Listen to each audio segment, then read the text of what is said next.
Hola compañeros, bienvenidos al canal del Comité de Propaganda Obrera y Socialista. Hoy abordaremos la vida y legado de uno de los más destacados marxistas de nuestra historia, José Carlos Mariátegui. ¿Cómo fueron sus primeros años? José Carlos Mariátegui Lachira nace en Moquegua el 14 de junio de 1894. Sus padres fueron María Amalia Lachira Vallejos y Francisco Javier Mariátegui Requejo. Tras la separación de sus padres, en 1899 se trasladó junto a su madre y hermanos a Huacho y poco tiempo después se establecieron en Lima. Desde temprana edad, Mariátegui desarrolló un carácter autodidacta, en parte debido a los problemas de salud que le impidieron completar sus estudios escolares y que lo llevaron a convertirse en paciente frecuente de la clínica Maison de Santé, administrada por la Beneficencia Francesa. En ese entorno, inició su aprendizaje del francés gracias a la constante exposición al idioma, el acceso a lecturas extranjeras, la práctica continua y el apoyo decidido de su madre. Veamos ahora sus inicios literarios y periodísticos. En 1909, con tan solo 15 años, ingresó a trabajar en el diario La Prensa como alcanzarrejones, encargado de recoger los artículos redactados y llevarlos a la imprenta. Ese mismo año conoce al escritor Manuel González Prada, con el que mantiene contacto. Ese ambiente lleva al joven Mariátegui a escribir sobre temas políticos y nacionales. En 1911 publica su primer artículo titulado Crónicas Madrileñas, en el que abordó con agudeza las tensiones políticas existentes entre radicales y republicanos españoles. Y 2 años más tarde escribe en su propia sección Guiñol del Día, tocando temas sobre la política nacional. Estos intereses y su pasión por la literatura hacen que en 1913 conozca al escritor Abraham Valdelomar, quien también colaboraba en La Prensa y con quien 3 años después adaptaría al teatro La Mariscala, una biografía novelesca escrita por el propio Valdelomar sobre la esposa del presidente Gamarra. Sin embargo, allí no se limitó su colaboración. Unos años después se une al movimiento Colónida liderado por Valdelomar, donde participó en la preparación de los 4 números de la revista homónima. Muchos años más tarde, en su obra cumbre, Los 7 ensayos de interpretación de la realidad peruana, señalaría que si bien Colónida representó una insurrección literaria contra el academicismo y sus oligarquías, carecía de una base social y de un verdadero horizonte revolucionario. Pasamos ahora a sus primeros escritos políticos y su activismo inicial. Ya para 1916, Mariátegui no se dedica solo a escribir sobre política, sino a participar directamente en ella. Funda el Círculo de los Cronistas, que 2 meses más tarde sería renombrado como Círculo de Periodistas. En dicha organización se encarga de canalizar las reivindicaciones del gremio periodístico. En 1918 crea el Comité de Propaganda y Organización Socialista, la primera organización en el Perú que realizó agitación y propaganda del socialismo y apoyó a las luchas de los obreros de Lima y Callao. En cuanto a su desarrollo como escritor, en 1916 Mariátegui renuncia al diario La Prensa para ingresar al diario El Tiempo como redactor principal y cronista parlamentario con su sección Voces, dedicada a comentarios críticos sobre la política nacional. Al año siguiente, publica en el diario El Tiempo el artículo Bolcheviques aquí, donde critica la apropiación del término socialista con fines oportunistas, acercándose así cada vez más a las ideas revolucionarias que se esparcieron producto de la Revolución de Octubre. En junio de 1918 fundó la revista Nuestra Época, que aunque solo publicó 2 números, constituye un testimonio clave de la evolución política e intelectual de Mariátegui.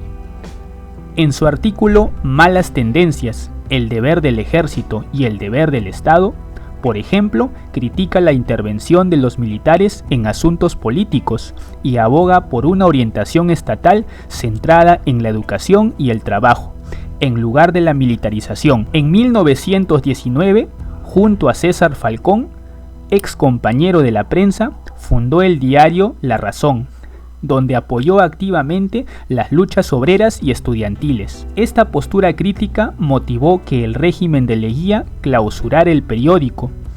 Como compensación por el cierre de La Razón, Mariátegui y Falcón fueron nombrados agentes de propaganda periodística y enviados a Italia y España respectivamente. La propuesta, hecha por el primo de Leguía, fue en realidad un exilio encubierto. Tras pasar por Nueva York, llega a París, donde entrevista al escritor Henri Barbusse, lo que lo lleva a mantener correspondencia con él y lo que motiva a fundar posteriormente la revista Amauta y el quincenario Labor.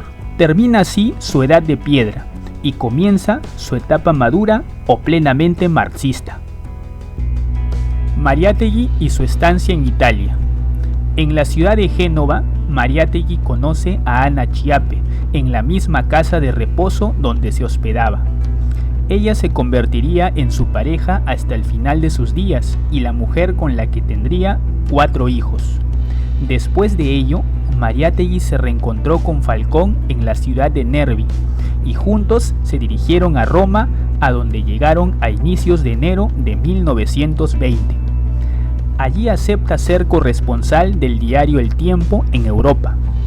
Todos los artículos que Mariátegui enviaría se recopilan en el libro Cartas de Italia, tratando de diversos asuntos como los conflictos territoriales entre Italia y Yugoslavia, el ascenso del fascismo y el expansionismo italiano, entre otros. Durante su estancia en Italia también conoce a distintos personajes ligados al movimiento comunista.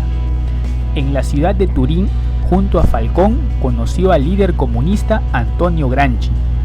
En Milán, conoce el local de Avanti, órgano oficial del Partido Socialista Italiano. Y en Venecia, al líder socialista Palmiro Togliatti. Asisten también al 17º Congreso Nacional del Partido Socialista Italiano, celebrado en la ciudad de Livorno, donde se reencontraron con Gramsci y fueron testigos del nacimiento del Partido Comunista de Italia, surgido de la confrontación entre dos corrientes dentro del socialismo italiano. En su artículo El cisma del socialismo, describe brevemente la división, ya que, aunque ambas declaraban lealtad a la Tercera Internacional, se diferenciaban claramente entre quienes buscaban trabajar por y para la revolución y quienes no lo hacían. Mariátegui expresó su respaldo a los primeros, el sector comunista del partido. En 1922, junto con César Falcón, Carlos Roe y Palmiro Maquiavelo, funda la primera célula comunista peruana estando en Italia. Abandona este país en junio de ese año y recorre Europa. En Alemania, llega a entrevistar al escritor ruso Máximo Gorki, lo que le permitió conocer de cerca aspectos de la Revolución Rusa. Además, su estancia en varias ciudades alemanas lo llevó a un estudio intenso de la lengua alemana y de la experiencia de la República Socialista de Baviera, estudios que orientó para profundizar aún más en el conocimiento del marxismo. Quiso conocer la URSS personalmente, pero su situación económica y familiar se lo impidieron. Europa se convirtió en la segunda gran escuela de Mariátegui. Allí vivió de cerca una etapa intensa de efervescencia política y cultural. Fue testigo del surgimiento de los movimientos comunistas, de los consejos obreros y observó con atención tanto el auge de las vanguardias artísticas como el ascenso del fascismo. Todos estos acontecimientos marcaron profundamente su formación y consolidaron su visión como intelectual marxista. Mariátegui y su regreso al Perú. Ya para marzo de 1923 está de regreso en Perú junto a su esposa y su primogénito Sandro. Tiempo después, Mariátegui retomó contacto con Haya de la Torre, a quien había conocido en 1918. Fue él quien lo vinculó con la Universidad Popular González Prada, donde en junio dictó un ciclo de conferencias titulado Historia de la Vida Mundial, abordando temas como la situación de la India y China, la Revolución Rusa, el ascenso del fascismo en Italia, el fracaso de la Segunda Internacional, entre otros procesos históricos de alcance global que evidenciaban la crisis del capitalismo. Parte de estas conferencias fue publicada póstumamente bajo el título Historia de la Crisis Mundial. Mariátegui también continúa su labor periodística ahora en su patria. En octubre, Haya de la Torre fue deportado por el gobierno de Leguía, quedando Mariátegui como director interino de la revista Claridad, que había estado bajo la conducción de Haya durante sus primeros 4 números. El quinto número, publicado en marzo de 1924, estuvo dedicado a rendir homenaje a la figura revolucionaria de Lenin, con motivo de su fallecimiento. El año siguiente fue buscado por el primo hermano del presidente Leguía, proponiéndole ser director del expropiado diario La Prensa. Pero pese a su precaria situación económica, Mariátegui declinó la propuesta. En septiembre de 1923, Mariátegui inició su colaboración con la revista Mundial, escribiendo inicialmente en la sección Motivos Polémicos. Los conjuntos de artículos fueron recopilados y publicados póstumamente bajo el título de Peruanicemos al Perú. En estos textos, Mariátegui aborda diversas problemáticas nacionales desde una perspectiva marxista. En octubre de 1925 funda la editorial Minerva, poniéndola al servicio de la clase trabajadora peruana. Con esta editorial publica su primer libro, La Escena Contemporánea, una compilación de sus artículos publicados en figuras y aspectos de la vida mundial, en los que intenta ofrecer un diagnóstico de temas internacionales, como la Revolución Rusa, el fascismo, la crisis del sistema capitalista, las consecuencias de la Gran Guerra y más. Pero para septiembre de 1926, y con la editorial iniciaría la publicación de la revista mensual Amauta, la más importante de su vida. Se difunden muchas nuevas corrientes de pensamiento en el Perú, como el marxismo, el psicoanálisis, el cubismo y más. Además, esta revista llegó a tener alcance internacional, llegando a publicar 32 números, y participaron personajes como el mismo Mariátegui, José María Eguren, Haya de la Torre, Diego Rivera, Pablo Neruda, entre otros. Pero al gobierno de Leguía no le agrada este proyecto y en junio de 1927 se denuncia la existencia de un complot comunista, con lo que censuran la revista y la editorial Minerva, así como arrestan a Mariátegui. Pasa a ser recluido en el Hospital Militar de San Bartolomé, debido a su condición física. Luego de 6 días es devuelto a su domicilio bajo fuerte vigilancia policial.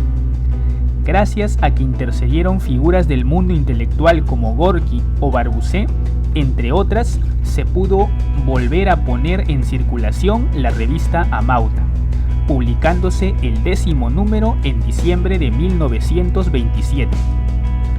Mariátegui y Haya de la Torre comienzan a distanciarse en 1928 debido a discrepancias ideológicas. Haya impulsaba el aprismo como una visión interclasista que priorizaba a la pequeña burguesía como sujeto revolucionario y buscaba un desarrollo capitalista autónomo, mientras Mariátegui mantenía una postura marxista centrada en el papel del proletariado y de paso al socialismo. Con el tiempo, el aprismo cada vez más mostraría su carácter de clase pequeño burgués y se opondría al marxismo con más fuerza. Mientras tanto, en julio de ese año inicia la publicación de Defensa del Marxismo, primero en Variedades y después en Amauta. Estos artículos constituyen una defensa del marxismo frente a las críticas del revisionista belga Henri de Man, exponiendo que su supuesta superación del marxismo es solo una renuncia a la revolución, así como respondiendo a diversas tergiversaciones. ¿Cómo fue la creación del Partido Socialista y los últimos años de Mariátegui? La claridad ideológica y el largo recorrido lo llevan eventualmente a preparar la creación del Partido Socialista Peruano.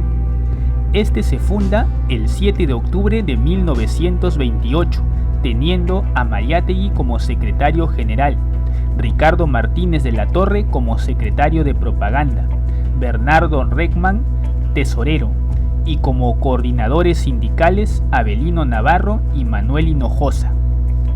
De los estatutos del partido destacan entre otros el punto 4, que reconoce el marxismo-leninismo como el método revolucionario adecuado para la etapa del imperialismo y los monopolios, y el punto 5, donde se caracteriza a la economía peruana de la época como de naturaleza precapitalista.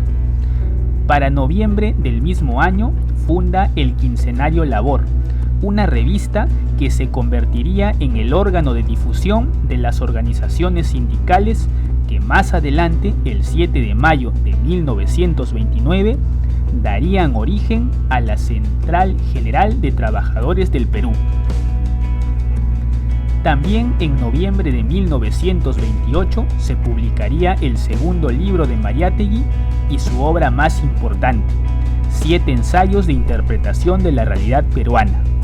En él se daría el intento de dar una caracterización completa a la sociedad peruana, analizando el problema del indio, el problema de la tierra, el problema educativo, la cuestión religiosa, el regionalismo, el centralismo y el proceso de la literatura.